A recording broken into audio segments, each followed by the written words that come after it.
Whatever my brother says in his commentary, it's not true. He's a liar and a whore. He only has one testicle. So he's not very good at whore. But he draws a really good map, though. This map was drawn by him in the opening. And he said he based it off of the Castlevania games. They used to have a lot of maps like that. And as you can see, he can really draw. He's also doing this voice here. Some people get confused who it's supposed to be. If you know who John Hurt is, then you know this is John Hurt. If you don't, you're going to be really lost. And we had some talk about who should start off the narration. And originally we were thinking like James Earl Jones. Originally I was supposed to do the narration as the nostalgia critic. But we knew there had to be a narration at the end, and I had to shoot the narrator, so I figured we had to have something that bookends it. And John Hurt just really makes me laugh, so we decided to go with that. And even if you don't know who it's supposed to be, I think it's still pretty funny. And good lord, where do I start with this? There's like a ton to talk about. Let's talk about the concept. Mike Machad, CEO of Channel Awesome, he was surfing the net, and he came across this website, this Malasia, this micronation. And he called me up and he said, do you have any idea for the 2-year anniversary? I had a whole year to think about, and I had nothing. I was actually sort of panicking. I said, no, I don't. Any ideas you have would be really welcomed. And he told me about this site, and he showed it to me. I said, yeah, it's funny. I think it's really cool. And he said, what if we invaded this guy? And I said, well, that's hilarious, but would he go for it? And he said, oh, this guy has a great sense of humor. He's got to go for it. And I'm sure he would. And sure enough, we called him up, talked to him, and he was totally on board, and the rest, I guess, as they say, is history.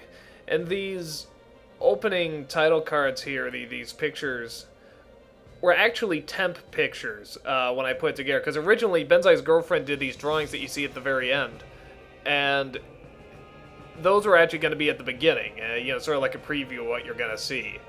And I put these in as temp, but with the music and everything, I just liked it so much I decided to keep it.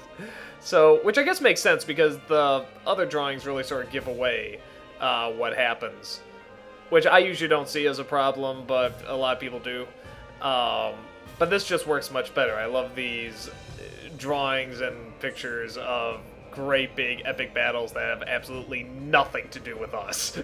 I love showing these pictures of just how huge and grand it is and just how pathetic and miserable ours is, just to make it seem more important. The music is from Pro Scores. It's a DVD of copyright-free music. You gotta pay for it, but I mean, you can use it for whatever you want. And just wonderful, wonderful bits of music on there. Originally, Skitch was going to do the music, and he had to pull out because I guess at his job there's like 3 layoffs or something like that, so he had like triple the work, and he apologized left and right, so I'm sorry, I really can't do this. I can do some, though. I can still do your main theme. So he wrote the theme, and I added that really sort of cheap choir there. Oh, that's me. Probably singing off key, but people seem to like it. That was sort of a last-minute decision. And you get to hear his theme at the end anyway without the choir, so it works okay. And here is Mr. Ba. I always call him Mr. Ba. I couldn't call him Kevin. Not that he said don't call me Kevin. It's just, I felt weird calling a guy dressed like this Kevin. He just demanded more authority, so I always call him Mr. Ba. And he never corrected me. He never said, call me Kevin. So I just kept it that way. And the thing with him is that you don't know going in if this guy's going to be a good actor. You know he has to be in it. Absolutely. But I have no idea if he could act or not. So I really clouded his character in a lot of mystery. A, it really helped the story, and B, if he couldn't act, he wouldn't have much acting to do. But luckily he could. He actually has a real presence here. Look at that. He barely says a thing, and he just commands this very strange sort of presence. This is totally taken from Looney Tunes, a Wile E. Coyote cartoon. He actually builds a door to knock on Bugs Bunny's hole, and he gives this speech, pretty much almost identical to this. So where people say you're ripping it off, well, yeah.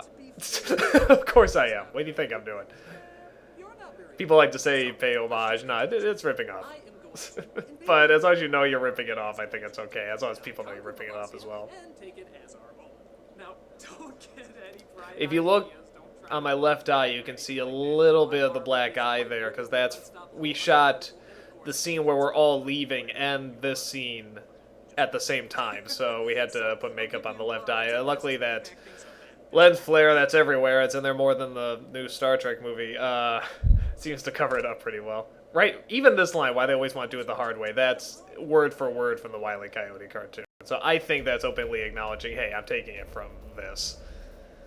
And a lot of these shots were taken when we were just driving to Mr. Ba's place. And this, I always forget if they want their names mentioned, but this is, I'll just mention it anyway, Jay and Patty. I won't say their last names, but they're a friend of my brother's. Because originally, anything we didn't have to shoot in Reno, we didn't shoot pretty much, you know. So this scene, originally we were going to shoot it outside, because it couldn't be in my normal house, because people would recognize it. So I had to pick a different location. Originally it was going to be outside, but it was too windy. There was just way too much disturbance going on. You wouldn't be able to hear it. So my brother recommended a friend of his who's a computer programmer and has all these computers set up. And it looks really great. It looks like some sort of, you know, headquarters or secret base or something like that. You know, who knows where this is? I never do acknowledge where this is.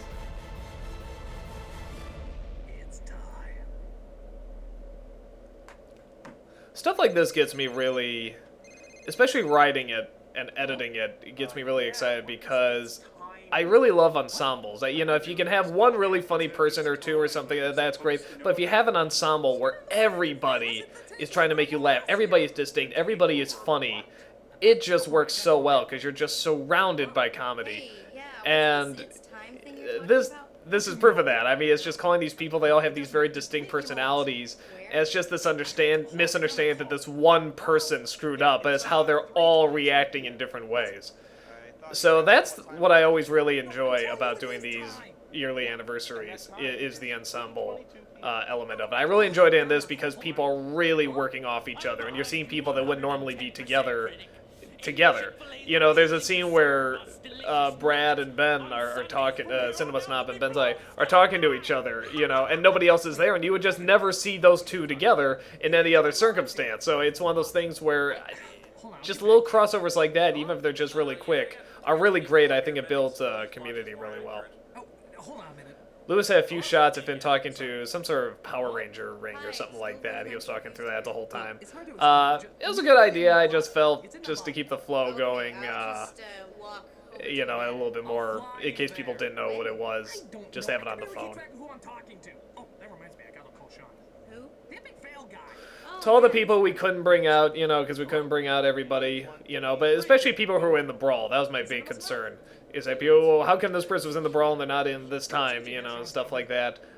This is their little cameo that they make, and I was really blown away by Z's cameo, Little Miss Gamer, because I said, you can just shoot it against a green screen if you want, and we can put the background in if you wish. And she said, I'll get back to you, you know, and by gosh, she sent us this really great-looking cameo. Yeah, I mean, it really looks wonderful. I wasn't expecting it to look that good. Like I said, I thought I was probably going to get a green screen, but she delivered this really great cameo. And actually, she forgot the Santa Christ cameo, so she had to go back to the green screen, do a few takes of that, and put all this stuff back in. So I was really impressed by it. Yeah, I kind of got sucked into my Nintendo game.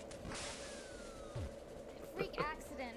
Now I have to defeat Sean singing off key his Believe It or Not, I'm Not at Home was really pretty funny too, and Chrissy's cameo. Hold on, another call. Hello? 324. Now, originally, Benzai was going to be in this group of people talking, and this is all obviously shot at their locations. And when he shot his beard was gone. He shaved his beard off. And it just always fascinated me, just how you could have let me know this. I mean, it's like, how was I supposed to do this with your beard gone, then magically appears? I mean, granted, the continuity in this film is horrid, but but that really would have stood out. So I just used, luckily Spoonie did a couple different variations of his line and different times that he'd be saying, so I just used that as the running joke. Because Benzai originally was supposed to be there saying, you know, 3:24 p.m., you know. Or here we go, Brad and Noah. When would you ever see them together? You know, little things like this I just think are so cool. We just see characters you wouldn't normally see together sharing a scene. You know, even if it's not like they're going over the top to make you laugh or anything, you know, it's just them interacting. I always think it's really cool. I think, like I say, it creates more of a community. That was the past. That was the past. He has these huge eyes, doesn't he? Jason and Paul are the only two people I thought I underused in this. You know, you have to juggle about 20 characters in an hour and a half. Luckily, they're all established, for the most part. But they were the only ones I don't think I gave much to do, and I feel really bad about it. And when they said their lines, they said it great, and they were wonderful, but I felt I could have given them much more. So, I think I know what to do with them next year, though. I definitely have an idea. Paul, especially when he says his line, watch him when he says a lot of his lines, or just watch him in the background. He really does get into it a lot of times. I mean, everybody actually gets pretty into it.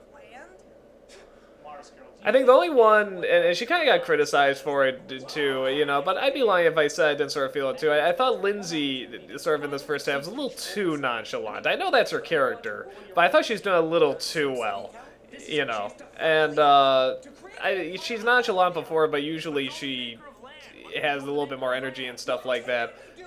That is until she became Palin, or Nostalgia Palin, as a lot of people are calling her. And there, she just came alive. I mean, not only was she saying the lines great and doing the impression great, but she was improvising. She was coming up with different scenes. She was coming up with all these different alternatives that unfortunately we couldn't use, but they were so funny. I think she was just waiting a long time to do this impression, because she did so well and just had all this material. So my thought is she was just building herself up to that. And also, it is a great contrast to, you know, you see it's nonchalant, and then we see she might possibly have power, just to the diabolical extreme she'll go. There's a little bit of controversy about this speech, about Nazis and stuff. I mean, I think it's pretty obvious we're not pro-Nazi, you know. I mean, especially, it just shows the idiocy of these characters, that one minute they can be so totally against something, but the next they can be so for it. And it's just a satire of these inspirational speeches where it doesn't really matter what you're saying. As long as there's music behind it and you say it very passionately, the people in these movies will just go with it. I mean, there's horrible inspirational speeches, and people just get behind them. You know, they're so cliche. So here, even though it's something you just proved you hate, all of a sudden you like it because you're saying it really inspirationally. So, and I'm one of those people, I don't believe... I think Lindsay thinks this too. I don't think there's any subject matter that should be off limits. Anything can be made fun of. But I do believe in timing. That's the key difference. There is a time to make fun of stuff. And sometimes you can make fun of something that's just too close to the event and it's still too painful. And I guess there's just some people who still, you know, probably rightfully so, see World War II and the Holocaust as this... You know, the pain is just still too close, and they can't laugh yet. And I understand that, respect it, but don't say there's no subject matter that cannot be tackled, because or you can, that's your opinion, but it's something I really don't believe in. I think it all has to do with timing and when you say it. But I do believe a lot of humor can be too soon. It was a lot of fun getting these shots, too, of Malazi, these establishing shots. So, this nostalgia critic guy says he might be invading our nation. A lot of people say this scene's a little too slow, but I sort of like it for that. It's, you have this build-up, we're gonna go in this big army, yada yada, and then just this very slow, very quiet moving scene. It just shows that just how seriously this guy takes Malasia. But it's like, he's a little crazy too. Nobody in this is normal. You know, the closest is Cinema Snob, but even we find out that he's a little crazy too. We see him grab the hat at the end and try to be the ruler. He did all this really well. Unbelievably accommodating. It was literally like an invasion because we just took over his house. And his kids were locked in another room and stuff like that. Well, not locked, but, you know, they're told to sort of stay in the room, and they're very well behaved. And, yeah, he was just unbelievably accommodating. Anything you need, just let me know. Do you need me for this scene? Okay, I'll come out here. And, it just unbelievable they let us do this.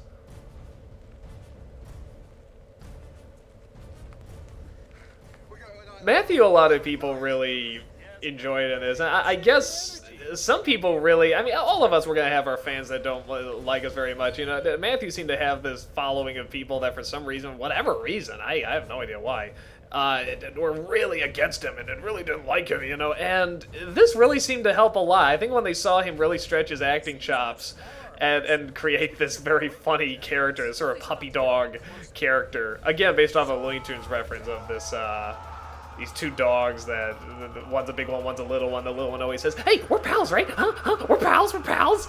You know, it's very much that, and he played it very well because it's very tricky. He could play it where he's not, where people could see him as a real jerk. He's a real, hey, he's just the snitch and stuff like that. But I think he got across that it's really just, there's a lot of energy and a lot of passion behind him. He just wants to follow somebody. He wants to be a part of something. I think everyone can sort of relate to that, and so people really, really like it. I was really happy because I was concerned that people were going to be pissed off at his character. I actually pushed Spoonie out of the way there, if you look. I should point out that little smirk that he does, he improvised that. He just did that little bit, and it just made for a great scene. I love the way Bennett says this. Perfect delivery. Everybody's delivery was so wonderful. And that's one of the things that's is both very helpful and very tricky when you're writing characters that already exist. On the one hand, you're familiar with them, and you don't have to establish them that much. But on the other hand, you have to be sure you get them right. And for the most part, I think it turned out really good. I think I got most of the voices okay. You know, you have to give them parts. They can't just exist. They sort of, you know, yeah, like Matthew's going to be sort of the toady. Phelan's going to be the person who has all the good plans but is always ignored. You know, Joe's going to be the trigger-happy maniac.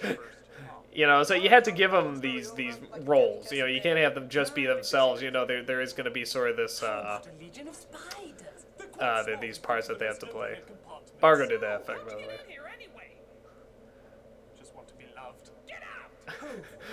I love Jason's look here. Look at that. What the hell was that?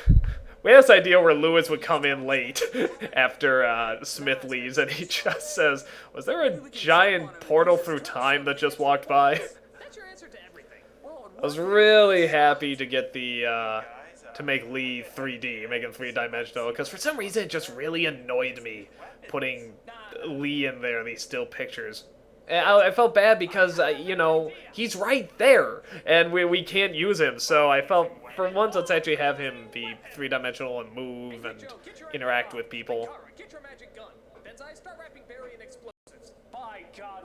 Even though then I just said, "Why don't I rap Barry and explosives?" I love stuff like that. This is such an egotistical, jerky character. Love that shot. That's a great shot. People wonder how much was improvised. I want to say 80% of it was scripted, about 20% was made up. Stuff like this, I just wrote in the script, people get ready for battle through a montage. And the rest is them just making this up. I hand them weapons or they bring their own weapons. And they just sort of do their thing. And of course, that's always what's so great. You just get a bunch of really, really good people, and at the time, yeah, they need direction. You give them direction, but you just let them do their thing. You know, if they have ideas, listen to them. And if they have ideas, for the most part, I try to at least film them. You know, sometimes I don't have time for it, but I try to at least have that as a backup, because sometimes I think to myself, that's not going to work, that's not going to work. And half the time when you see it edited together, you realize, wow, that would have worked. So it's always good to have different takes. It's the same thing with them saying their lines. I have a very specific way I hear them saying their lines. That was Paul's idea, by the way, to have that sound effect. And there's Tom. Just Tom. A lot of people have their own way of saying their lines. I have my way I think they should say it. So I flat out just say, let's do both. Because sometimes they're right, sometimes I'm right. These titles mean nothing. Again, it's just trying to make it sound important, but they mean nothing.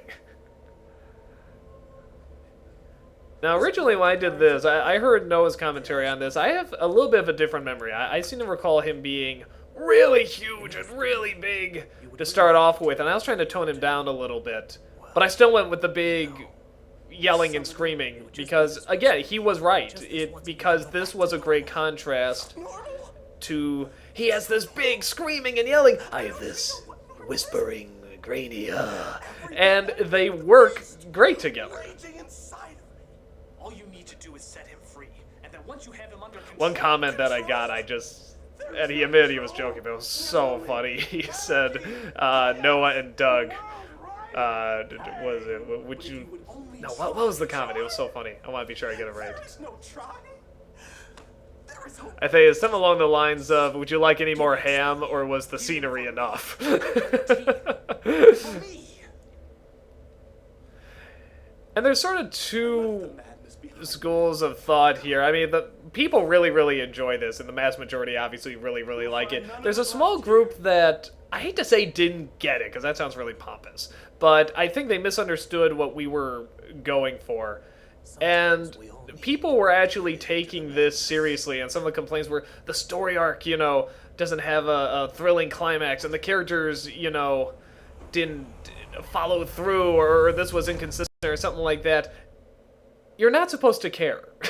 I'm just going to flat out say, you're not supposed to care about what's going on. This is a satire of other action films and war films. It's a send-up to all those cliches. You're not supposed to be emotionally involved. You're supposed to be laughing at the fact that this is all about nothing, but it's so epically about nothing. This is over an acre of land, and these people are treating it so seriously. That's the comedy. So, I'll just say straight up, there's no moment in here that was meant to be taken seriously. If you took it seriously, okay, and you felt it didn't follow through, you know, that's your opinion, but I can let you know that that was not the intent. The intent was purely for laughs. And we had my dad's orthodontist assistant also did costume work. And he let me know about this, because it's actually very hard to find an M. Bison outfit. I would have dealt with, you know, just a very simple outfit, but I couldn't find one, so she put this together and did a fantastic job. And that is his real family, by the way. I can't remember if I recommended they be in it, or if he did, but we got him in there. Again, wasn't sure if they could act, so I just give him a small part. All right, people. This is the moment you've been waiting for. Bravery. And Justin there he has an alter ego, Juwario, and he said, I want to dress up as this character, you know, my alter ego, sort of like Tyler Durden.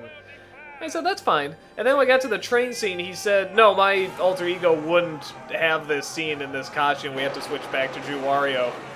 And I was like, okay, and I guess you could argue it's a film hole or whatever. You could argue maybe he was there and Juwario was behind him or far by. I have no idea, but bottom line, don't think too hard about it. it's there for jokes. Now, originally Bargo was supposed to have this line. Bargo was actually not going to be Mati, he was just going to be Bargo. And people would just look at him and say, who are you? I'm Bargo. And nobody would know who he is. And he'd finally go, Mati! And they go, oh, okay. But Bargo would, said he was going to have way too much to do. He was the line producer, so he was trying to keep everybody together and organized, you know, with he was out to get food, he was running errands and stuff like that, so it was a wise choice, because he would not have had the time to do a lot of this stuff. So we just gave him a Mati cameo. But it was also good, because it gave Phaelus a lot of, it gave him a lot of stuff to do. It sort of hammered in more of because half of his lines were originally given to Bargo. Joe's great. Yeah, and so it made Phelan's character a lot better. Paul, I should point out, didn't know that the take that he did of him going, he didn't know that was going to be used. I told him I was going to dub over it, but when I heard it, I'm like, nah, it's too funny. I got to use it. Or Mario Lee sound effects. I did these explosions, by the way. I should, if anyone harps on Bargo for the explosions look horrible or whatever, which I haven't gotten that complaint, but if you do, just know that I did those. So if you don't like them, that was my fault. I have no idea what those masks are from. I'm sure they know, Caleb and Lewis. Like I said, if your character would wear it, do it. That was improvised, the Disneyland line. Well, improvised beforehand, I should say. We did one version where he stuck to the script, and then one where he did half script, half improvising. And Kayla, the line where she says you're an idiot, in the original take, you couldn't hear, so I had to have her dub it. And she said she had to scream it into a pillow to get the muffled sound. I don't know if people get it. The Cinema Snob is spitting through straws there. That's what that's supposed to be. I think I could convey that a little better.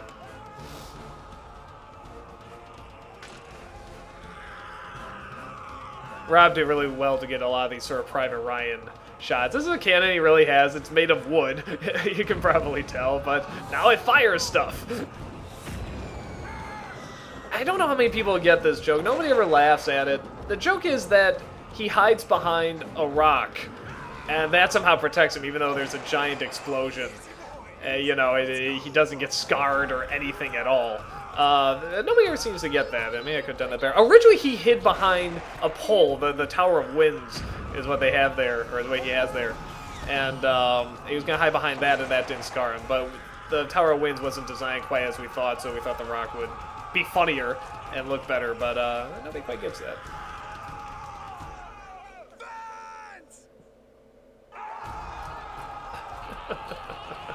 There was one shot. Unfortunately, I didn't have footage of it, but Mike tries, or not, Mickey tries stabbing the fence, and it keeps going through the hole.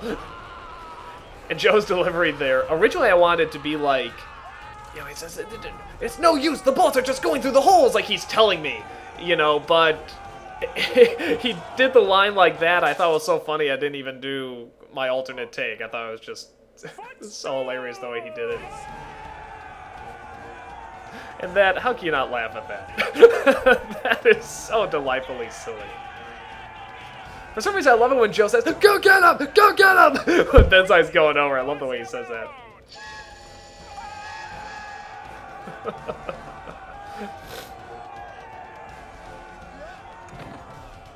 The music here really seemed to add a lot. I had a temp track before, and the music was okay, but this music really made it come alive.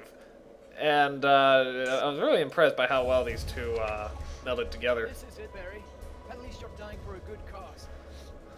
Look at those fake grenades. I literally I told everybody to bring a weapon, but if you can't, I'll bring one for you. And I just got them all at Toys R Us. I figured that's my way of rewarding the people who got their weapons through and punishing those who didn't. It's like, you get the Toys R Us ones. That sword is from Toys R Us. We actually make a joke of it where he swings the sword back and forth. It's so rubbery. And this, originally there was much more to his movements. He was going to sort of be like the Roadrunner. He was going to go, or the Flash. He was going to go really fast. You'd be able to see him move, but there's just too much, there wasn't enough time to get the effect, so we figured this was easier. And we didn't know how he was going to disappear. We just knew, look, Phelix is hiding in the background. I'm going to say it was intentional. And now he's not there because he's like a ninja. And he's really fast. And yeah, it was a mistake. I just didn't see him there. So we didn't know how this was going to work, him disappearing. And then as soon as I put that glare, I saw it was on the sword. It's like, oh, it looks like the sword is magical. Or he has some sort of weapon there. So that actually really works. Here's Lee's big transformation. Bargo did the effects here of him transforming. And Lee, I gotta say, when he was fighting, he turned into like a caveman or a thug. I mean, he just looked like... I mean, he looked like, oh yeah, I've been waiting for this for a long time, and maybe he has. You never see him move. The layout of this is all over the place. This is just one big square. And in terms of continuity, none of it adds up. If you really look at where he's running out, where we're actually looking at the opposite side of this. But I think the fence was closed on the other end, and it couldn't get open for some reason, so we had to do it this way. Follow him? Lindsay had this weird joke that I still don't get, but just leave it in, sort of got past my eyes. Where it starts off with a high heel shoe, which I thought for a feminist was unbelievably sexist, but she seemed to be okay with it. She said her character would do it, so there you go. And it then keeps changing into different drinks and sodas and stuff like that. I'm not sure I got it, but, you know, if you think it's funny, it's funny. And something else to keep in mind, she originally had this pink, hoodie. And on the second day, this is the second day, she forgot to bring it. So there was this pink blanket on the ground that was actually for his dogs that looks similar enough. So you see her actually taking it off as she comes in. That's just a pink blanket that we found, which was covered in dog hair. Probably didn't smell very good, but again, that's punishment for getting your prop. This poor family, they all had to be like stuck in one room while we did all this. A lot of backlighting again. We only had 4 days to shoot this, only 3 here. All the outside shots had to be in 1 day. So, because we didn't know what the weather was going to be like, they said it was unbelievably hard to predict. So we knew we were going to have at least 1 sunny day. All the other days, they said there might be rain, which obviously would just ruin everything. So a lot of this, as you would guess, is unbelievably rushed, and we couldn't get lights up. I did bring 1 light just in case, but there's just no time to set it up. Well, that's a good idea. You know, and yeah, a lot of this is grainy, doesn't look, you know, that fantastic, but for the time we had, and for what this is, just this little internet thing where all these people get together on this site, I think it looks pretty impressive. I don't think the backlighting and the grainy is as bad as I thought it was going to be. Love Wagner. Both my brother and I are Wagner-aholics. Anytime we can use it, we would love using it.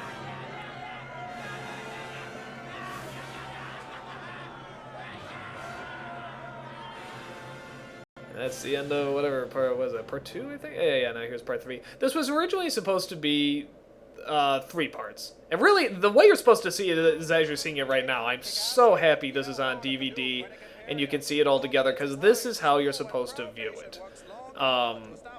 But originally, we knew we had to split it up. We couldn't just do a whole hour and a half in 1 sitting, so we were going to split it up into 3 parts.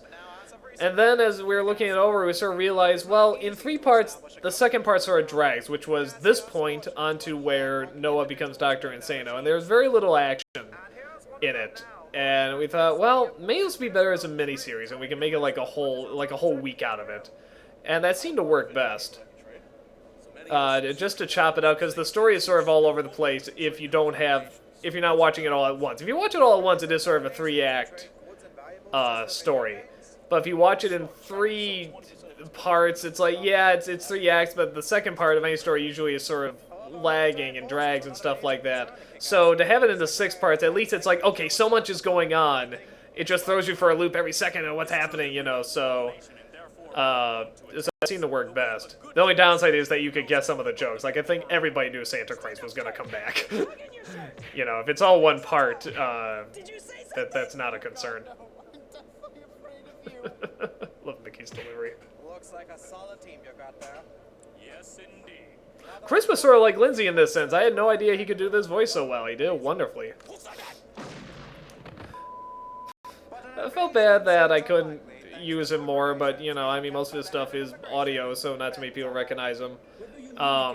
So I felt it's always, anytime there's like a reporter or a newscaster or something like that, he's always good for that, because he's part of Transmission Awesome. Now here we have Benzai do 2 takes of this. One in his normal voice, one is with this really thick French accent. So he's actually sort of putting on that accent a little bit, because we could actually understand him too well. So I said, more French, more French. Oh, alright, and he really goes over the top, you know, what do you mean you can't understand me? If you really listen to it, it's very over the top. And this flag, originally, Bargo had an idea for the Channel Awesome logo, and this was sort of it, an ice cream cone holding machine guns shooting lasers out its eyes. I said, that's awesome! But we realized if we're going to be taken somewhat seriously, we have to have a more professional logo, so we didn't go with it. But I said, I'm going to keep that in mind, because that's a great logo. So we need a kick-ass logo for Kickassia, so we use that. You probably tell I drew it, but it was supposed to look a little lame. I just turned Tom into an object. I'm so sorry, Tom. He has such a good sense of humor. He's so patient and nice, you know, that he didn't mind. But, yeah. He's just, because that's sort of his character. He's just sort of nice and there. So that's sort of what we made him here. We just turned him into a thing. Again, with Lee, what do you do with Lee after he becomes 3-dimensional? Well, you have him adjust. You know, you have him trying to figure out how people live with fluid motion and so on and so forth. Take Sage, for example. He is making sure that everyone is Ben had always wanted to be carrying an Uzi around. I said, yeah, that sounds good. I think the thing with Ben, he does these very straightforward reviews. He's very good at them. There is definitely this little bit of a dark side to him that he has that really adores shock humor and making people uncomfortable and disturbed and stuff like that. And I think people get a hint of it at times. Certainly that Ask That Guy, they got a good hint of it. So that's always the thing here, is that his character he tries to be professional, but you can see the very disturbed, creepy side. We actually had 2 takes of that. We had one where Paul would cough and not like it, one where he'd be the only one who was okay with it. But his cough was so funny that seemed like that was the logical choice, so we went with that. We also had another take where Bennett kept laughing like a psycho, and that's hilarious.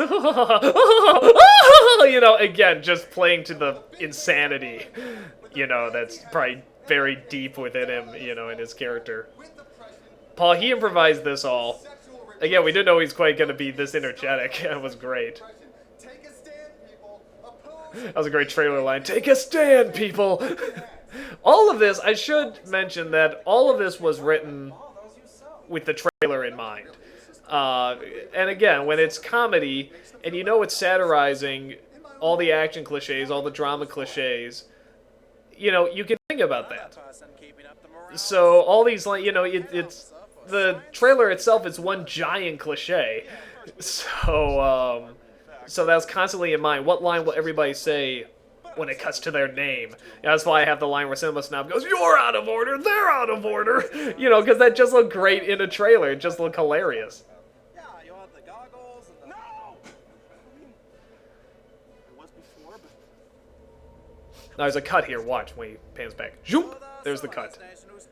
The delivery that Chris had on the other line wasn't quite as good as the other, so I did a little jump cut there. And if you look close, you can see it. I do a lot of that. I speed things up, I slow things down. Sometimes you can tell, sometimes they're blended together much better. My only regret in terms of telling this story is in the last third, the last big battle where Lewis is dressed, is acting like Patton. I didn't stretch that out enough, and I didn't give Lewis enough to do. And that's my one regret. And he did it all great, but I should have given him more. And I think when I wrote it, it looked like there was a lot more that was going to be happening there than there really was. And if I had to go back and change anything, I would change that. I would have had the climax be a little longer. Granted, I doubt we'd have time to film it. but that's my one regret. Tell me, Phaelus, what is a normal day entitled for you? Well, mostly I kind of... Phelan's deliveries are wonderful. I don't know anyone else that says lines like he does. And I just love the way he says stuff. Actually, it's funny. I think he's trying to break his delivery a little bit recently. I think he's trying to get a little bit more yelling and screaming. I was trying to tell him, no, the more quiet. I want the quiet Phelan. I love the quiet Phelan.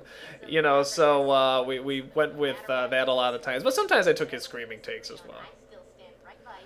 Of course, Lindsay's Palin is great. She didn't do the voice for us at all until shooting, really, because she got nervous and said, "No, just trust me, I can do it.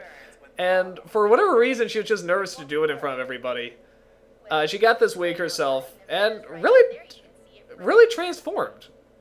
I know it sounds like, oh, anyone can look like Palin, but it's actually harder than you think, and she did a really good job doing this transformation here.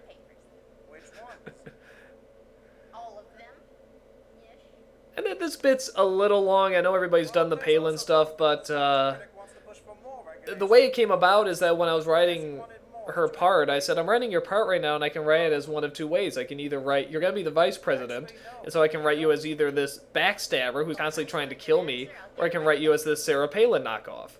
And she said, well, why can't we do both? And I said, good point. So I just went from there pretty much. So it was sort of both our ideas that came up with this nostalgia Palin, as like I said, people are calling her. He's actually literally reading the script there, by the way. When in doubt, just look at the script. Cruel, cold-hearted people. They don't maintain the same standard of niceness that I try to maintain. Am I not? I want to establish, I do not, hate Palin as a person. I think Lindsay does. I think Rob does. But I don't. you know, for her to raise a family, be a politician, you know, one of the kids has Down syndrome, to really make people aware of Down syndrome. You know, I think her kids, if I'm right, one got pregnant, we're going to get married, and they called it off, and she supported it all the way through. You know, I actually think she's a very, very nice person from what I can see. As a politician and a public speaker, that scares the shit out of me. So I want to be sure when I went and I did these lines with Lindsay that I get them right. I was satirizing the right stuff. So I looked up all the interviews, or as many as I could, on Palin. Of course, the CBS one is the most famous.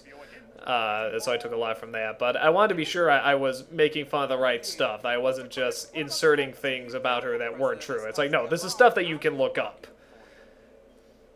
Oh, that's not the president. That's Fritz von Baum, Minister of Keeping Things Orderly. I asked Mr. Ba, I said, do you want to do a British or a German accent or anything like that? And he says, no, that's a joke. It was just me. I said, okay. Again, he sort of creates this character too, so I have to, you know, coincide with it. You have to coincide with their creations. This was Bargo's idea. I actually did not plan to do this. This wasn't, I wasn't going to write this in, and then Bargo brought up when I showed him the Bison outfit. He's like, oh, are you going to do this scene where everyone's trying to get you to say, of course? You keep saying, naturally, eventually, and you, like, never say it. And I said, I wasn't planning on it, but that's a great idea.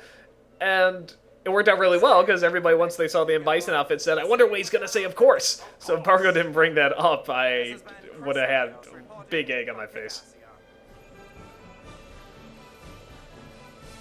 I think it was her idea, too. It's like, there's got to be a scene of me with a gun just firing. I love this family. You think he's doing something really important or he's listening really intently. Nope, he's just watching Hogan's Heroes. Can't you see I am watching Hogan's Heroes? Why Hogan's Heroes? I don't know. I actually never watch it. I don't know much about it. It just seemed like the funniest thing for him to be watching. It's not something obvious like Full House, you know, that, okay, everybody knows it, everybody hates it. But for Hogan's Heroes, some people probably had to do research on it. They had to find out what it is. And the fact that it's about Nazis, it's kind of funny. You know, again, Hogan Heroes can make fun of Nazis. We can't, but according to some people. Some of these reactions here, like when he's smiling as I'm talking, I actually didn't have the shot I needed, so I just took a shot of him before he says his line, and he has this smile, and it works great. The smile cracks me up here. And he wasn't acting. It was just, that was right before he said a line, and I was talking to him, and so there wasn't any acting there, but sometimes that works best. But it's really just because I forgot to get the shot I needed. A lot of the shots I forgot to get that I needed. So, you know, I forgot one or two in the brawl, but we stretched, that was one day, we stretched it out into 4 days. That's great. We stretch it out into 4 days, you gotta forget more shots. I think that was the thought behind this, is that we could do it in 3 or 4 days, because the brawl took 1 day. Therefore, this, you know, it is gonna be 3 parts, it's 3 times as long, so 3 or 4 days would logically make sense. Well, I forgot to take into account the time it takes to drive there, the time it takes to get back, the time it takes to set up, you know, the fact that we're having several different locations instead of 1 location. And this stuff all played a big part. That's why the lighting at times doesn't look very good, and I forgot to get a few shots. So it was definitely a time, and also those are the only days that Mr. Bach could do it.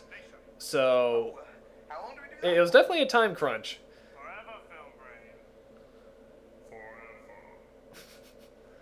Oh, his look there is great. And Brad coming up here, I knew I needed a moral center, someone who had more logic than the rest, was not perfectly sound, but just had more logic. And Brad seemed like the logical choice because he seemed like the one who, he didn't scream as much, he didn't go crazy as much, you know, he didn't play on the fact that he was, you know, a little nutty. Everybody here sort of plays on that fact that, hey, they can be weird and goofy. Brad is sort of very straightforward. He's the normal guy reacting to something. He's the reactor, you know, reacting to weird things happening. And it just seemed the most logical to have him be the moral center. It's a cliche to have one of the women be the moral center. That's done all the time. And the downside to being the moral center is that you usually don't have much funny dialogue. And it was the same case here. If you actually look at Brad's lines, they're not that funny. There's not many funny lines, but he brought so much to it, and he made this character so much more fun to watch. And again, that's what happens when you get really good people together. You get entertaining people who are so in tune with their characters. You know, they can bring stuff to it that you didn't even know you needed. I think Justin almost laughs there.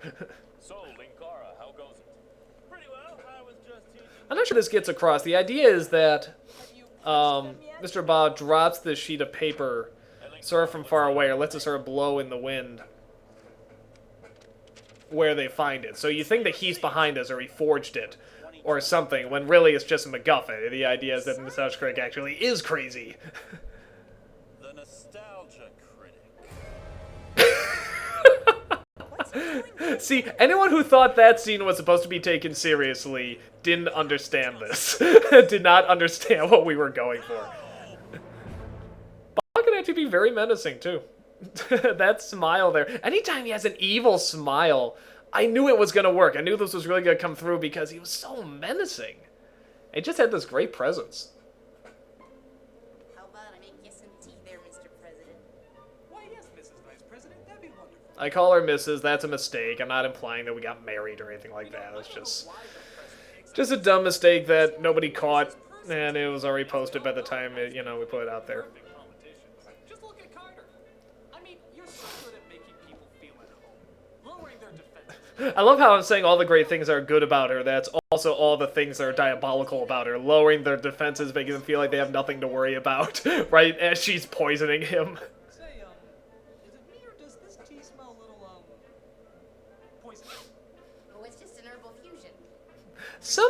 Most of this was scripted. The scene where I'm talking about I really want cream, and I think Brad is being talked to, that was improvised, and somewhere on the DVD you're going to see this little, I think in deleted scenes or something like that, you're going to see the extended version of what we said to each other, because it's pretty funny. You know what they put in that cream? They put all sorts of... Jodo's pretty whispering there. Yeah, that just makes me like it more. It's just, cream makes The scene where she starts mumbling to herself, she improvised that too. I love what she says. She can't even spell. That was really, really good.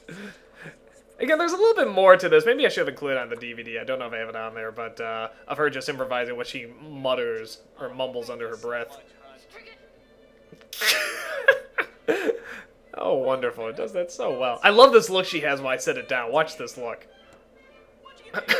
Totally destroyed. Totally what? And then just right back to the smiling, happy. I gotta tell you, I'm so lucky to have a vice president like you. You know, not every... The idea behind this is that, I mean, obviously she's gonna try and shoot him, but then when he actually sees the gun, she doesn't know what to do, so she does just whatever comes to her head. She thinks jumping jacks.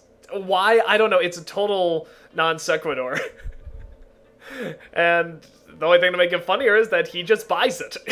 He just goes with it. Oh, she's so quirky. I think the other thing that drives me nuts about this, that again, it's just hard to see in the viewfinder. There's two things that really drove me nuts. Actually, three. One was the exposure. Actually, four. One was the exposure. One was the dust on the wide-angle lens, which we only caught halfway. Which kind of makes it look a little bit more grainy, so I can say, hey, it's an artistic choice. Another is this hair on the windsock that's on the mic that keeps dangling in front of the lens, which you see sometimes. Most of the time I cropped it out, but sometimes you see it. And then the other is the autofocus. I've always had trouble with autofocus, and again, I'm sure that comes down to a lighting thing. In dark scenes like this, it's hard to keep a character in focus. So those are the four things. If I had more time, I'd fix it. But like I said, 4 days, what can you do? So what? You really think he's gonna I just somebody was on the floor there. I just realized when Jason was walking forward. I wonder who that was. Look, the nostalgia critic may be a little nut, but he's not. Yeah, Brad does really good. He really... He keeps the drama going. Well, the fake drama, I should say. And he really, but he also keeps the comedy going as well. I mean, he really holds this together. He's one of the big standouts. Actually, nobody every time I look at the comments, everybody always says, "Oh, Lewis stole the show. Oh, Noah stole the show. Oh, Brad stole the show." There's no one stand out. I think everybody's sort of showcased here. I love how Jason raises his hand there, by the way. And see, and that's always great. When I tell someone, just whistle or look off, do something different, those are the scenes I love, because I see everybody's different reaction to something, and how they stay in character. And nobody does the same thing. They all do something different. And that's what's so great about being in an ensemble, is that you always have different reactions. And you can go back and watch it several times and just see what different people do. Like, Lewis actually whistles his theme song. You know, do, do, do, do, do, do. And this is where you find out that Baugh, in a lot of ways, was really just a MacGuffin in and of itself. I think really the idea behind Baugh is that he knows, he lets the country sort of get taken over. I mean, okay, he's sort of overthrown, but he knows it's not a big worry. He's going to have it back soon enough. They're going to screw it up. And he's just helping it, just speed it along. Use my nasty wasty speech. I don't know where nasty wasty came from. I don't know if that word existed before or if I made it up. I don't think I made it up, but. So, any of them tried to take away what I have, I'm not afraid to go down with the ship. Take everybody. But Again, Brad's reactions are just wonderful. So yeah, that was the idea, is that you make Baugh this mysterious character. You don't know what he's thinking, but there's always this sense he has everything under control. He has it figured out. You know, Nostalgia Critic doesn't. You know, he's the idiot. He's the one who thinks purely emotionally and egotistically, if that's a word.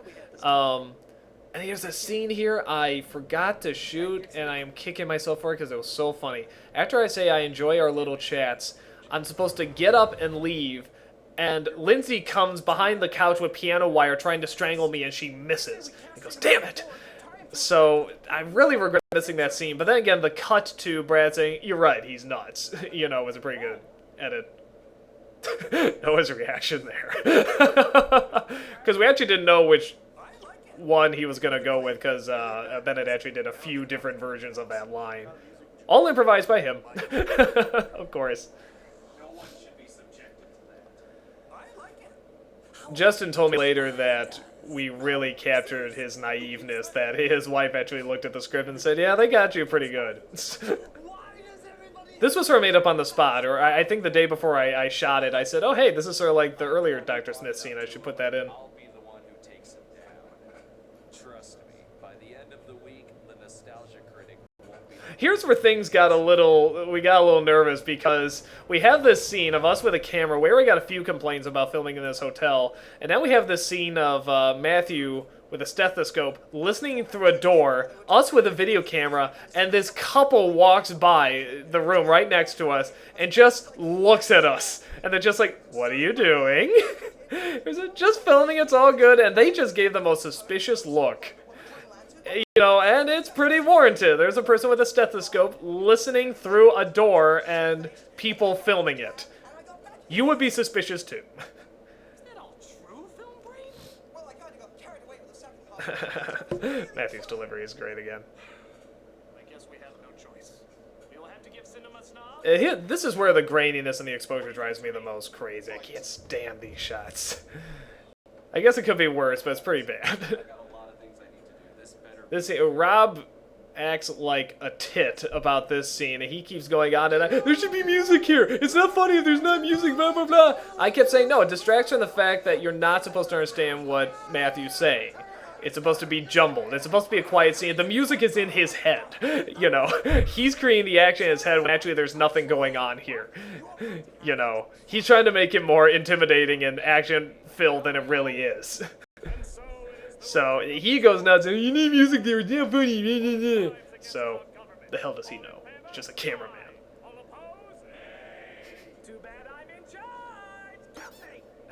Everybody said that that hammer or gavel, whatever it is, should have a squeaky sound when I use it. That was a great addition.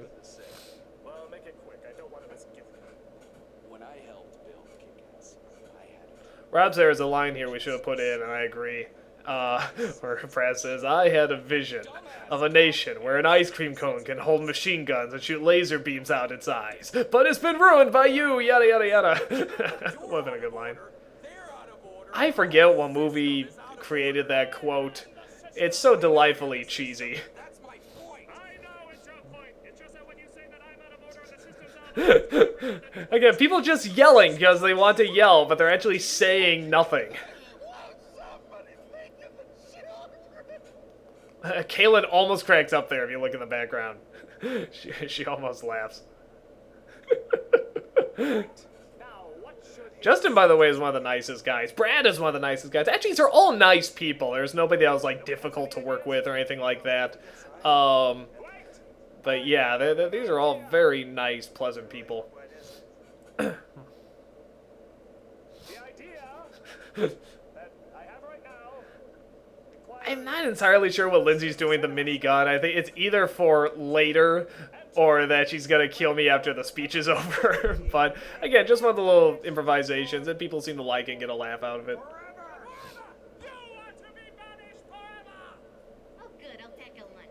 The scene here with Brad leaving, I think most people pick up what it's a satire of. It is a satire of Judge Dredd when Max von Sydow is leaving. And the music we originally temp tracked it to was Judge Dredd. And sad to say, is one of the few times I'll ever say it, but Alan Silvestri was better than Wagner. Just for this scene. On their own, Wagner is a bajillion times better. But Alan Silvestri's score here was so much better from Judge Dredd. But again, just copyright reasons, couldn't really use it.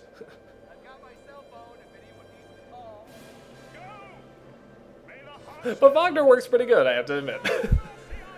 Some people ask if Brad was at the hotel, why didn't they summon him when they go back to the hotel and try to plan against him? And my thought is that he was there, but they didn't want to use him until they knew they could all come out like, hey, this is... Because the first plan is with Insano, and they don't want to be connected to it. They want, hey, if anything goes wrong, we can backtrack and say it was just Insano. But for the second one, it's like, okay, it's all out. We're all going all out. Watch Lindsay's hand. Go back and watch that again.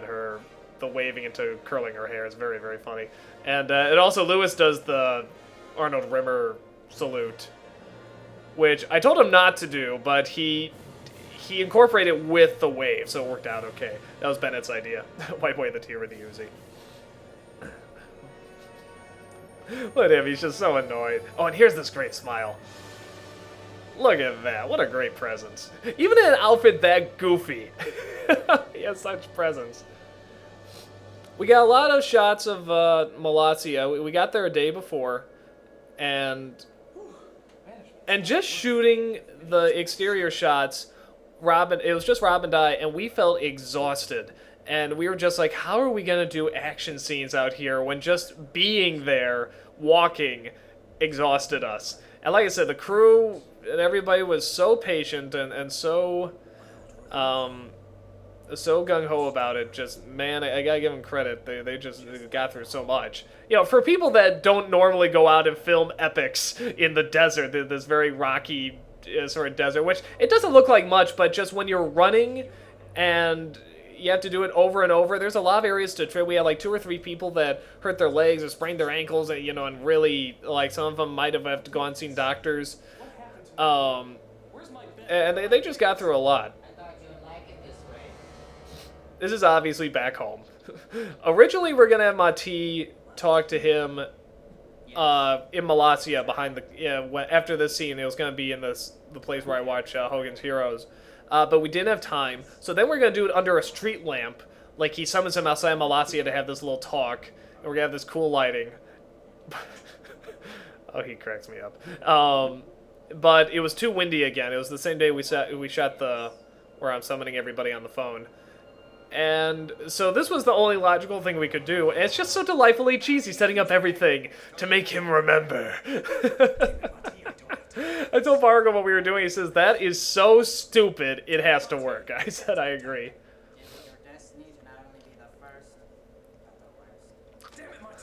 This line coming up here, I think he says it like a conehead. That's Dan Aykroyd there. Come on, he's a conehead.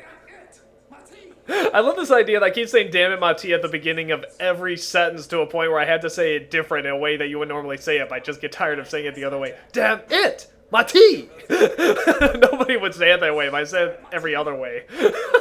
Damn it, Mati! I don't know if anyone ever realizes I just keep saying "damn it, Mati" at the beginning of each sentence. This was hard for the music. We had to go to Mars, not the planet, but the musical piece. And Rob put this together and really made this work. It was good because I was having a real hard time with it. He did the scene where Brad was leaving too. Oh, it's great. It's so great. Lee always poking himself in the background, just so fascinated that he's 3D. Just great. Little things like that are just wonderful. And originally, I did not write in that Lewis was against having Dr. Insano. I sort of forgot that they're arch enemies. So when this scene came up, Lewis improvised a few lines. And again, it just really helped it out. It had this extra layer.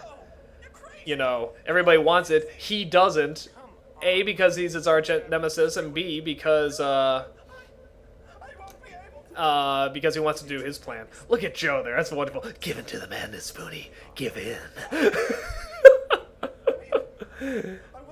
Anyone who took this seriously, by God. How could you not know this was meant to be silly? That you weren't supposed to to take this at face value.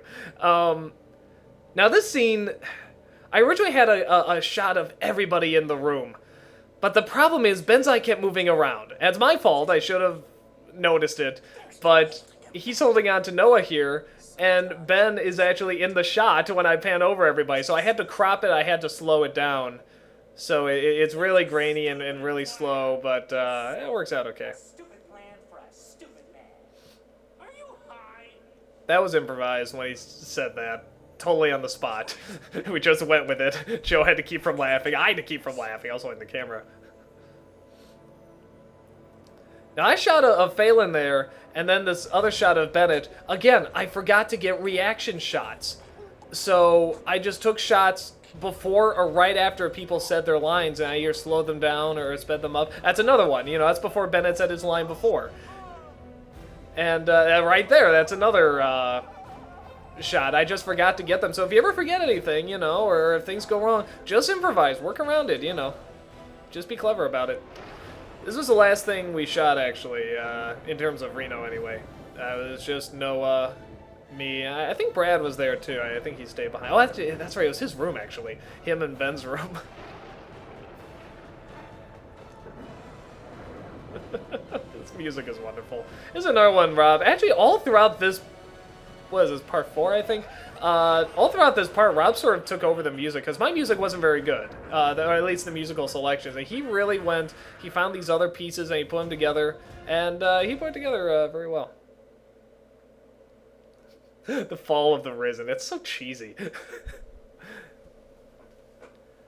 This is just part of the establishing shots. You can see this really was in the mountains. Hey, Tommy was great, that's great.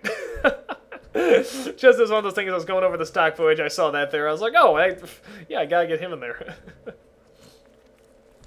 Again, Lewis and Benzai, you wouldn't normally see them together. And it's great to put them, you know, in scenes like it, just to see how they interact off each other. So anytime where he's like, he's my arch nemesis, it's just annoying, he would sort of make up those lines, and it really added a lot. It added even more when Lewis wants him dead. Where he's like, yeah, go ahead and kill him and stuff like that. Because originally they were both concerned. They both didn't want him to be killed. But again, it just adds another level of, you know, one wants him dead, the other doesn't. It just adds to the comedy. Hey, you gave it to the madness. That's awesome.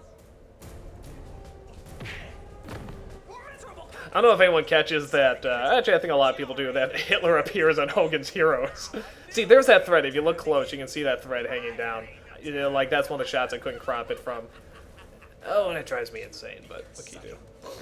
You want a piece of me? Well, There's actually, my favorite lines that I say, in terms of delivery, are all one word. Or actually, one is follow him. I love the way I say that.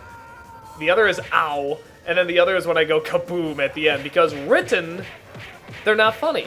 It's totally on the delivery. And those 3 lines really crack me up. Those are the 3 where I'm like, yeah, I did that really good. This was mostly improvised. Some people had a problem that we weren't using as much science-y stuff. I sort of thought when he starts zapping him, that's some form of science or something he put together. You know, I thought that was sort of the science element, but I guess people wanted more. And to be fair, I wanted Insano to actually, you know, sort of win for a second, you know, cut him a break for once.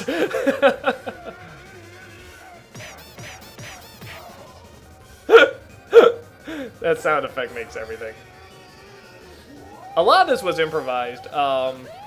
Some of it was planned out, like him slamming the head against the table, that was planned out, but then a lot of the stuff we sort of made up. That's right out of, whatever, Three Stooges, Tom and Jerry's, you know, we just love slapstick. You see, Lindsay's poisoning a can of soda here.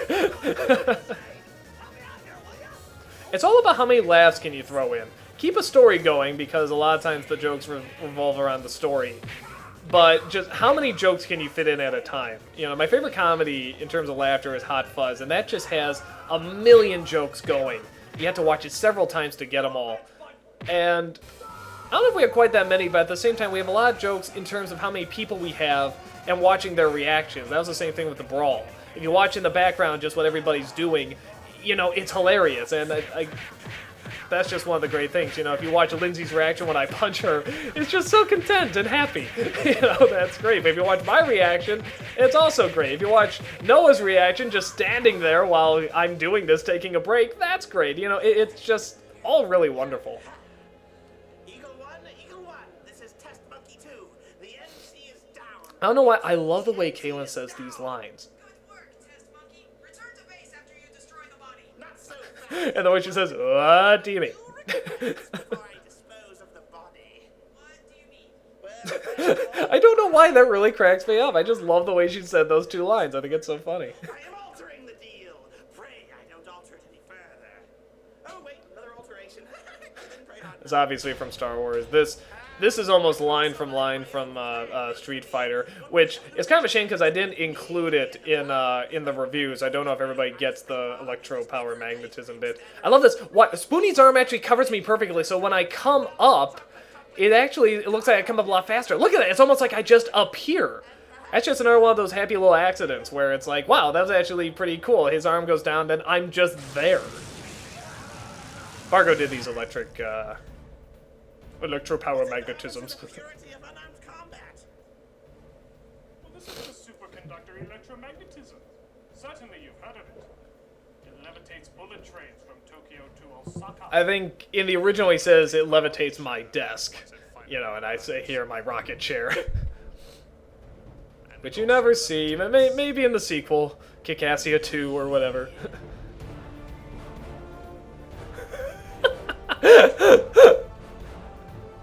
That's so silly.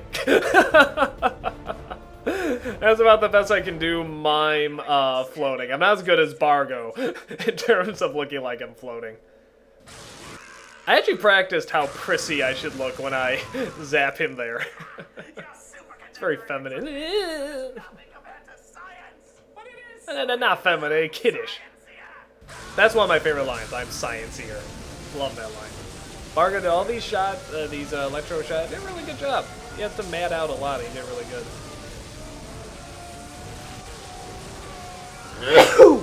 So sneeze for you there. Commentary sneeze. That's right. Actually, I've never heard a sneeze on commentaries. Might be the first. Just witness history.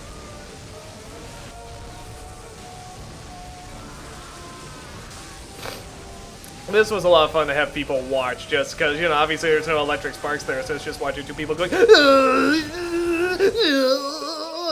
know, so. Hey, what did he crash into? You heard a bunch of things break, but you didn't break into anything. What's up with that, bad director? That's where all this comedy comes from. It's this supposed really epic story, but people are just acting like children. Knock knock, who's there? Gun! It's so childish. Well, technically, it's still Spoonie in there. I think I still want to kill him. Oh God! Wait, it's not its fault. This scene is great. This actually, you do sort of feel tension building. You know, it actually is a little suspenseful. Now, if you notice, here's another, because so much is going on you can't really tell, but Lewis and Benzai are actually looking in two separate places. Benzai is looking off the camera. Lewis is looking at the camera. And, again, my fault. It's total bad directing. You know, anytime something like that happens, you don't blame the actors. You know, the director is supposed to catch it. So, you know. But nobody ever seems to notice. I think because the editing is so back and forth, you know, and so quick that nobody really puts it together. Noah's lines here are so great.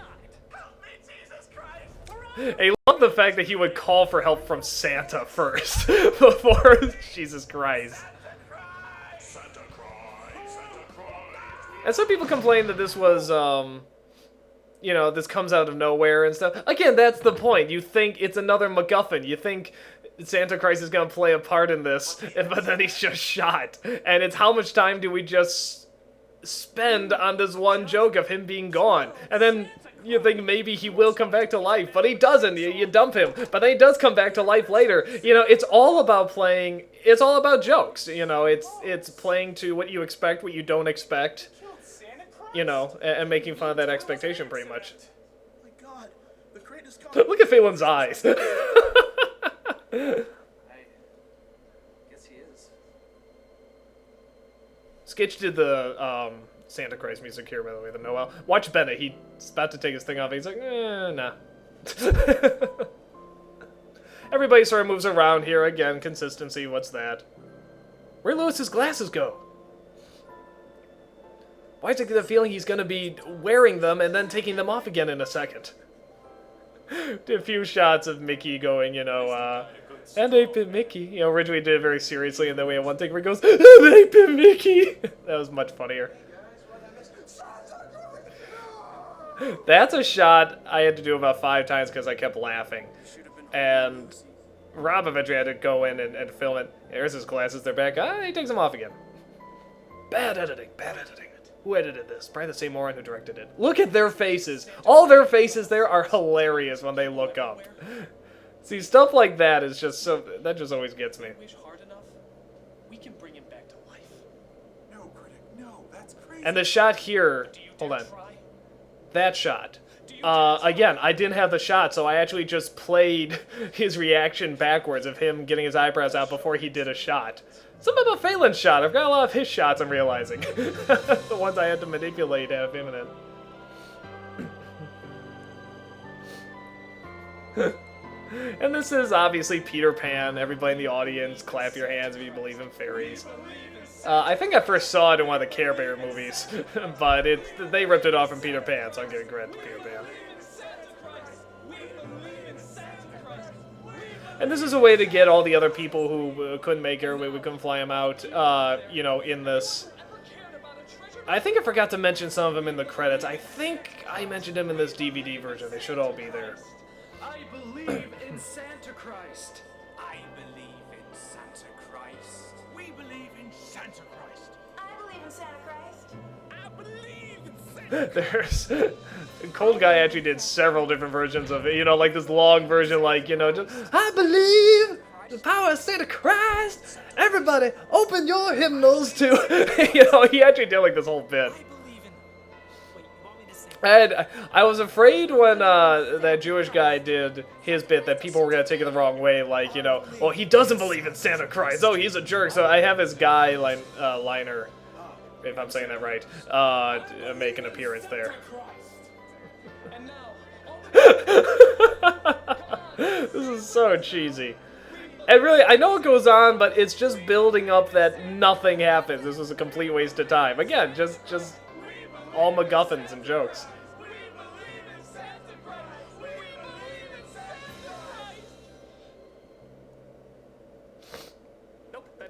This dumpster here is outside my girlfriend's apartment. Yeah, we just didn't have time to shoot it, you know. That was improvised because originally Joe was just supposed to hit a desk, you know, and say, "Damn it!" You know, and I think he just sort of said, "Can I hit Mickey?" I said, "Why the hell not?" And that was improvised too.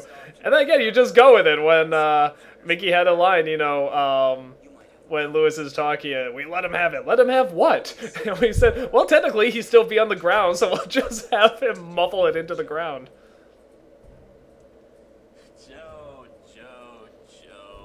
Lewis, this was actually part of Lewis's quote-unquote agreement, you know, when he said, what's the 2-year anniversary going to be? And I told him about it. We're invading Molossia. It's this big invasion. And he said, okay, I'll do it under one condition, which, of course, he'd do it anyway. But, you know, I was like, okay, what? And he said, I must have a Star Trek uniform, a general's helmet, and I must be a commander talking like Patton. I'm like, that's wonderful. Okay, we'll go with it. And again, we had no idea his Patton was this good. I mean, I didn't even really know he was going to sort of talk like Patton.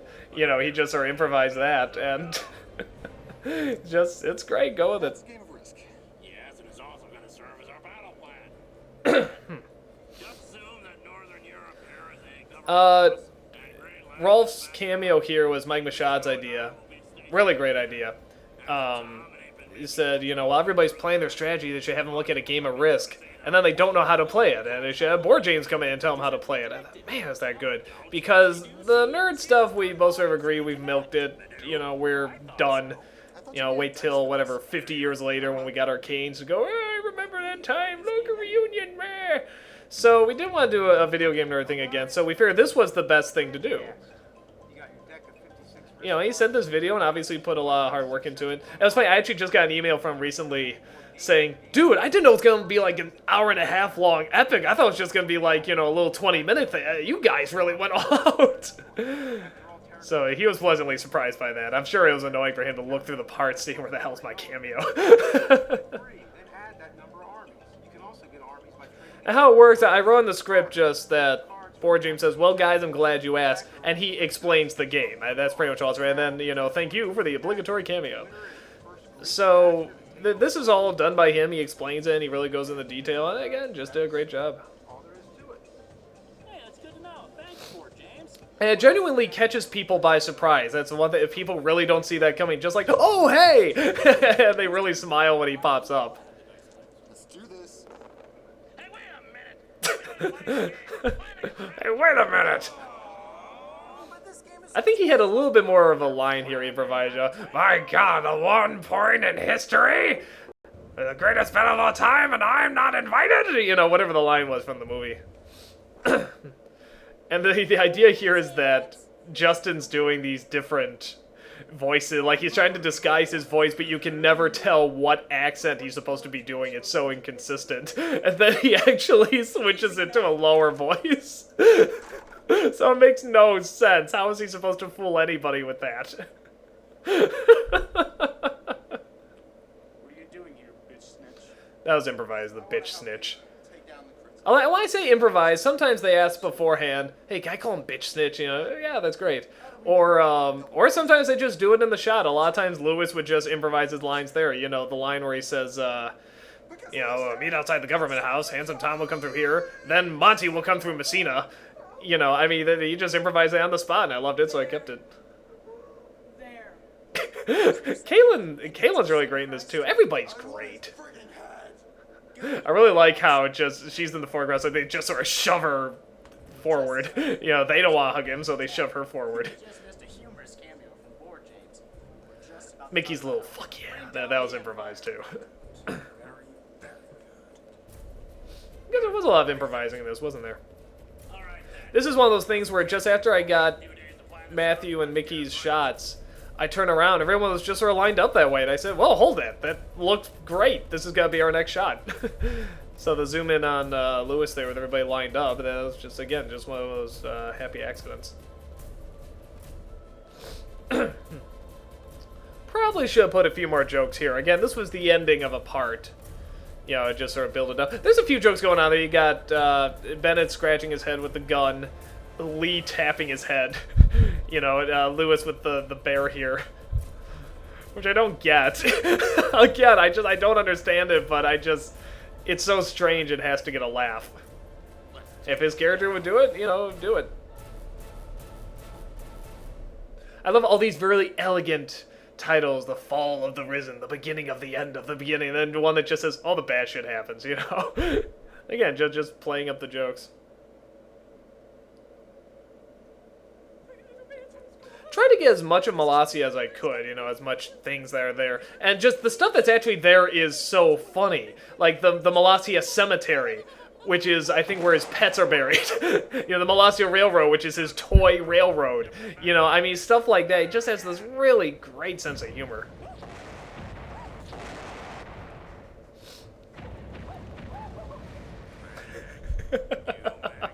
He brought his own binoculars. They look great. They sort of that red tint to it. They look really wonderful.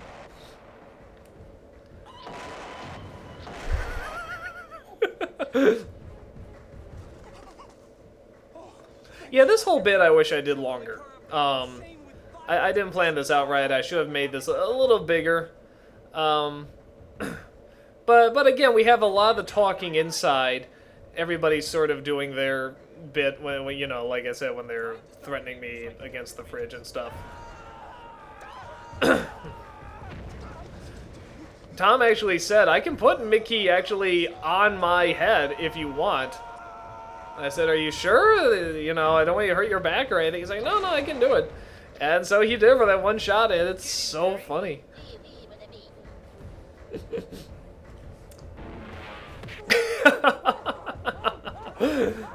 I didn't know where to put Lewis's I love it line, so I just put when Barry's attacking. That could be a show, when Barry's attack. Hey, where'd my gloves go? Where'd they go? It's Titanic, the animated movie, all over again. Oh, look at Lee. He's actually pretty intimidating.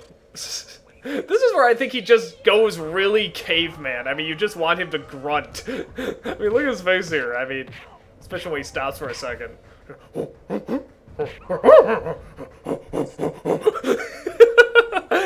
of course, is great. I mean, he just turns into a brute.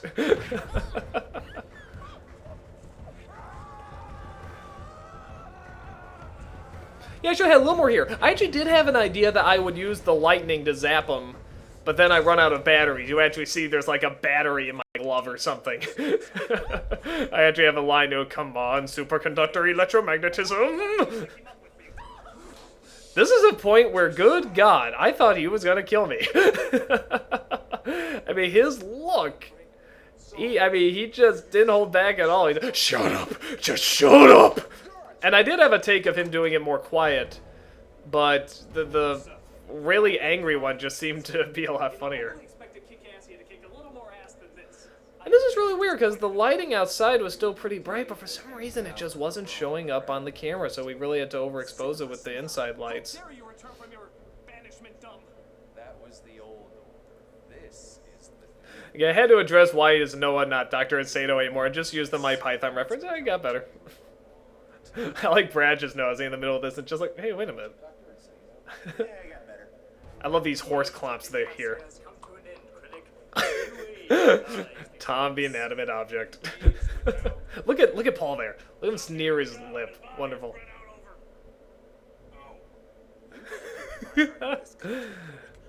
I love this little bit. This is Phelan's big shining moment. A move for a medieval ass-kicking of our old president. All in favor? Aye. All opposed? And a few different versions of that nay, sort of like a nay, nay. So there are a few different versions of that. Seem to be the funniest. I love it. I love Phelan still helping him out. Delivers it perfect. Look at his eye contact here. You. But then he gets the idea. Hey, I can use it to my advantage. And then it's working. Go all the way with it. Wonderful acting. Here's the Ask That Guy cameo. I actually, you think he's gonna fix it, and he just makes his cameo and leaves. This I filmed back at home. This is, there's an Animaniacs episode, Goodfellas actually, where they do that. I think it was some sort of boxing episode, and one of them gets beat up like that. I thought it was so funny I had to steal from it. Originally, this was Platoon, the Platoon music, that classical piece. But unfortunately, it's copyrighted, so we couldn't use it. Well, this music works okay, but Platoon was much funnier. I love Paul's, the way he says this. It's over. The evil critic is defeated. It's almost British. It's over! Which was clearly a send-up to Wizard of Oz. You know, Dorothy killed the Wicked Witch. Hail, Dorothy! I should point out that little girl there, the daughter, had a huge crush on Joe. When we were leaving, you know, Joe was saying goodbye and he was really having fun with her. And she's like, are you coming back? You know, am I going to see you again? And it was disgustingly cute. It was a really cute kid.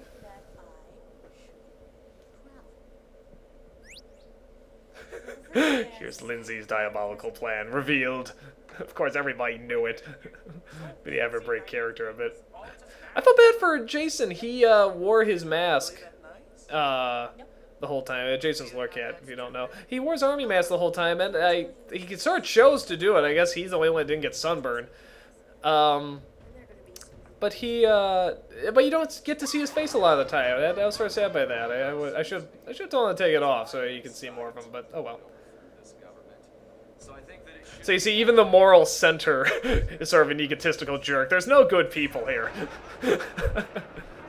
Originally, Lewis was going to put the hat on top of his helmet. And it looked funny, but it wouldn't stay on. It kept falling off. So we couldn't do that.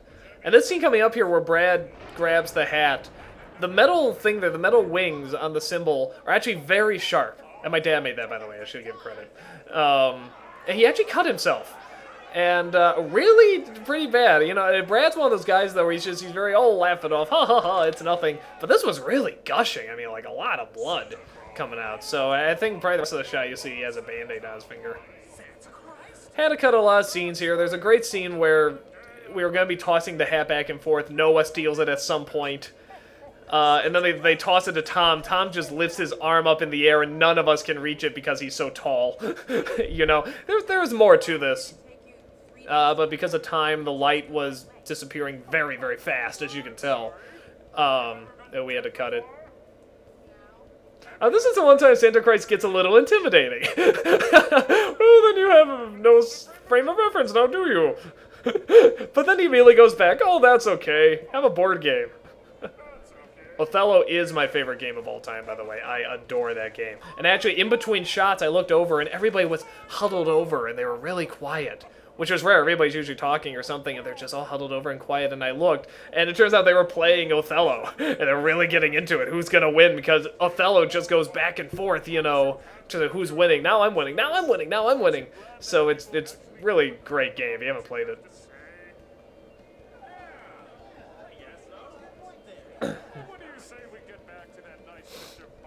So Santa Christ is now the Ask That Guy from the Brawl.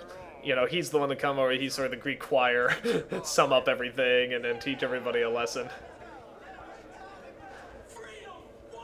I think we improvised the kid at the end going, what? And what Brad's gonna do is incredible magic trick. No hat? Now he has the hat! Look at that! And this scene, again, everyone knows what's coming. Oh, and there was a line here. Brad says, you know, I disabled the dynamite, and didn't you have to go through any of that red wire, yellow wire stuff? He's like, no, that's only in the movies. That stuff is bullcrap. And Santa Christ leans over and says, actually, that's a legitimate threat. You could have been blown to smithereens. And Brad just had this really shocked look, and Santa Christ just goes, oh, oh, oh, oh. It was a great bit, but like I said, just for time, we had to cut it out. And everybody knows this. It's not going to work, but I think this is unexpected. Like, that's all he has. Probably not gonna work. In fact, he knows it's not gonna work, but he does it anyway. He just goes, Kiboo! Like that's somehow gonna trick them. This cracks me up. This is where it all comes full circle, you know, the bookends. See me beat up, Baugh with that outfit still on, me trying to act like nothing happened. Just a wonderful bit, really wonderful. Seeing everybody there like they're forcing him to do this. You know, I was reluctant to go up to that door, and they shoved me up there. Him still staying in character. Nobody buying it, and yet he still stays in character. Can you tell him that Molossia is his again? My favorite is why he's saying, why the fuck do I want this place anyway? Goddamn waste of time. After all this. I mean, that's where you gotta realize. This was a waste of time. People say, this amounted to nothing. It's supposed to amount to nothing. Totally pointless. It's like epic Seinfeld.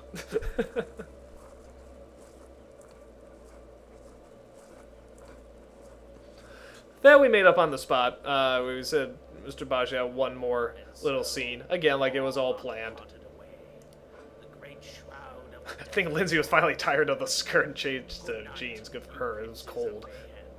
That's what I should bring. The weather was very deceiving. It was very cold and windy, but it was also very dry, and you would get sunburns. So you prepare for cold, but you're not prepared, you know, for the heat. So everybody's lips was like clay. I mean, it was like really, really hard. And this was a much harder shoot than you may think it was, especially in this amount of time. But everybody, again, was very patient and pulled through, and nobody was snapping at anybody. Everybody actually slowly got sick because the desert air made them very dry. I lost my voice. I had to actually skip a Nostalgia Critic for like the first time, or maybe the second time ever. And, yeah, Noah actually came to us sick. And the first few days of filming, like, he was not energetic. He looked like he was gonna die. And he just looked down, barely communicated with anybody. And, but he got better, I think, on the third or fourth day. After that first day, I think he, was okay, and everyone else was getting sick. Everyone started losing their voices and constantly coughing and hawking up stuff. You know, there's so much mucus. Yeah, here's Midslight's girlfriend did these drawings. They're really wonderful. I love Fogner's Gamarong, you know, and the planets, and then Batman Returns, the video game. That bit with Spoonie transforming, by the way, the music was from that, was that Free Music, or whatever that website was. Go check it out. There's good music there. And man, I'm so happy everybody was so patient and optimistic and stuff like that, because this was definitely hard. It was a hard couple of days. But we got through it, and it's absolutely wonderful. Thank you, everybody, for being so optimistic and helpful and always coming up with good ideas, not complaining. I mean, just really wonderful. So lucky to have these people. And wouldn't it be funny if it actually did end here? The end, Kickassia! That would have pissed everybody off. Thank you, everybody, for listening. It is awesome.